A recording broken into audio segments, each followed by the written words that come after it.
शास्त्र कहता मरना अशुभ नहीं है, मरना शब्द अशुभ नहीं है, इसलिए हम बचते हैं उससे, कभी उस पर ध्यान नहीं दिया। पर भागवत मरने की तैयारी करना सिखाती है। भागवत ग्रंथ ही मरण के समय सुनाया गया है। अब इसका मतलब डर मत जाना, कल से आओ ही नहीं, हम नहीं जा रहे, हम तो मरण की बात होती है वहां तो। पर भैया जीवन का अटल सत्य है मृत्यु, अटल सत्य है। कोई बच ना पाया, कोई इससे छुप ना पाया। तो जब जाना ही है तो क्यों ना तैयारी करके जाए, जाना ही है तो क्यों ना अपने जीवन के कार्यों को पूरा करके जाए, भगवत स्मरण करके जाए, जो जाते समय हमें भी लगे कि चलो हमने जीवन में कुछ किया, कुछ पाया।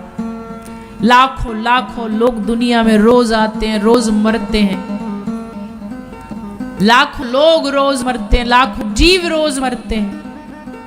हम ऐसा क्या कर पाए इस दुनिया में जो केवल इस धरती का बोझ न बने, इस धरती पर कुछ दे करके जाएं, इस समाज को कुछ दे करके जाएं।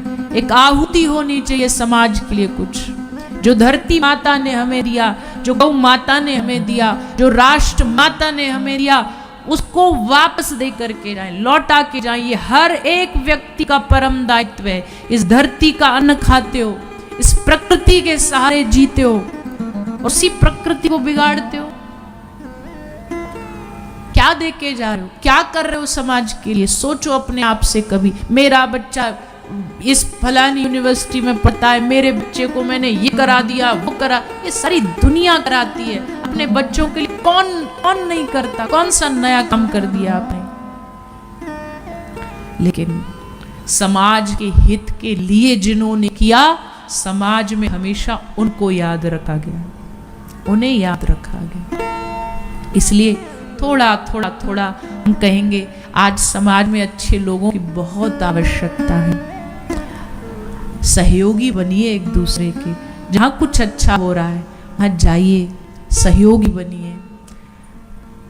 इतनी बुराइयां हैं दुनिया में, आप अच्छा क्या कर सकते? अच्छा दुनिया को ना बदल सकते, कम से कम अपने आप को बदल ले, अपनी चीजों को ठीक कर ले जहां हम गलत है। बातें तो बहुत है हमारे पास करने को, पर हम जब ज्यादा उसमें प्रवेश नहीं करेंगे, पर इतना ही कहेंगे हमेशा सोचो क्या दिया दुनिया को, क्या दिया समाज को, लौटाया क्या? वरना ऐसा तले दब जाओगे, ऐसा तले। पृथ्वी माता इतनी सुंदर है, पेड़ लगाओ,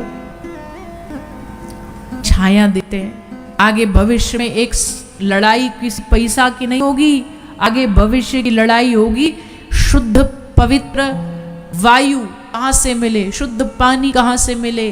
और आज वो देख भी रहे हो, यहाँ जो 80, 90, 70 साल तक के भी जो बैठे होंगे, वो अपना समय और आज का समय याद कर लो।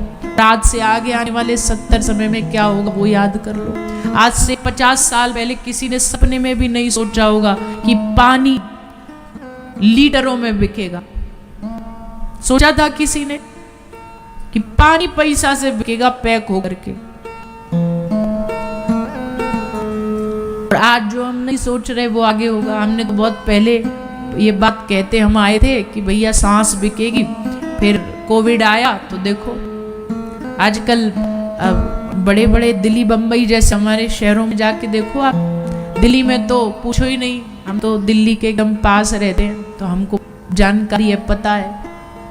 आजकल वहाँ जैसे नए नए सिस्टम चालू हो, ऑक्सीजन बार खुल रहे हैं। शुद्ध ऑक्सीजन लेने के लिए जाओ, रुपया दो, पैसा दो और 5 मिनट के लिए शुद्ध ऑक्सीजन लेके। दिल्ली का जो एयरपोर्ट है, इंटरनेशनल एयरपोर्ट है, कभी उसमें देख लेना जाकर के, ऑक्सीजन O2 बार नाम से खुला हुआ है, शुद्ध हवा।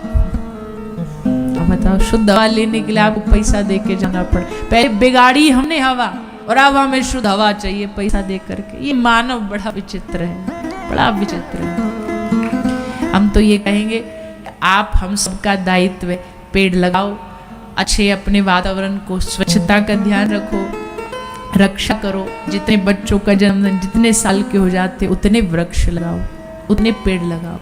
सब करेंगे तभी तो दुनिया अच्छी बनेगी। तो श्री परीक्षित राजा श्री सुखदेव जी इनको सृष्टि प्रकरण सुनाते हैं। ये सृष्टि कैसे बनी, इस सृष्टि का निर्माण कैसे हुआ, भगवान ने सृष्टि की रचना करी। प्रकृति की बात चलिए तो ध्यान रखना, प्रकृति पुरुष ही प्रकृति बने हैं, भगवान ही प्रकृति बन करके इस दुनिया में विराजमान है। हवा क्या है? भगवान। हम वायु को देवता मानते, हम अग्नि को देवता मानते, हम आकाश को देवता मानते। क्यों? क्योंकि ये सर्वम, ये पूरा जो जगत है ये सब भगवत स्वरूप है। इस भगवत स्वरूप भगवान की केवल मंदिर में पूजा नहीं करनी है, संसार में जो दिख रहा है ये भी भगवान का स्वरूप है, इसकी भी पूजा करनी, इसकी भी रक्षा करनी। रक्षा तो छोड़ो, हम तो देखो कल हमने जो बताया गाय के ऊपर, बताओ एक खाने के लिए लोग क्या, हमारे क्षेत्र में, हमारा भी जो क्षेत्र है जहाँ ये हॉस्पिटल है, ब्रज का क्षेत्र है, आसपास पूरा खेत खलियान है, वहाँ पे बहुत सारी गाय हैं, खेतों में घुस जाती है। तो अब भूखी है तो बेचारी कहाँ जाएंगी बताओ, घर में मालिक नहीं है, कोई दरवाजे पे जाओ तो डंडा मार के भगा दी जाती है। तो वो ऐसे ही यहाँ तहाँ डंडा खाती खाती किसी के खेत में घुस जाती है, खेत वाला उनको भगाता है।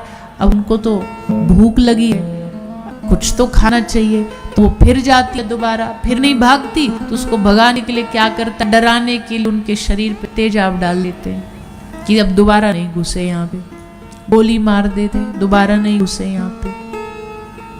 फिर एक और हमारे क्षेत्र के पास में एक क्षेत्र पड़ता है, उसको मेवात बोलते हैं, बड़ा क्या बोले, पर मेवात क्षेत्र पूरा जो है धर्म विरोधियों से भरा हुआ है। और वहाँ क्या होता है, जानबूझ करके गौ माता को प्रताड़ित करते हैं, जानबूझ करके। कुछ समय पहले हमारे अस्पताल में एक नंदी आया था, उसको उस क्षेत्र में, उसी क्षेत्र के किसी आदमी ने 5 गोलियां मारी, लगातार 5 गोलियां शरीर में नंदी को मारी गई। एक तो ईर्ष्या कि भाई ये माँ कहते हैं, इनका पूज्य है ये, और कुछ मानवहीनता, हैवानियत, 5 गोलियां मारी। सोच के देखो, अब बताओ ऐसे समय में कोई आगे ना आए, ऐसे समय में कोई रक्षा ना करे तो क्या होगा इन जीवों का, किसको जाके बोलेंगे जिनकी मुख में वाणी नहीं है, जुबान नहीं है। हम उनकी पीड़ा नहीं समझेंगे तो कौन समझेगा। भगवान ने हमें इसलिए तो मनुष्य बनाया कि सहयोगी बने, रक्षा करें।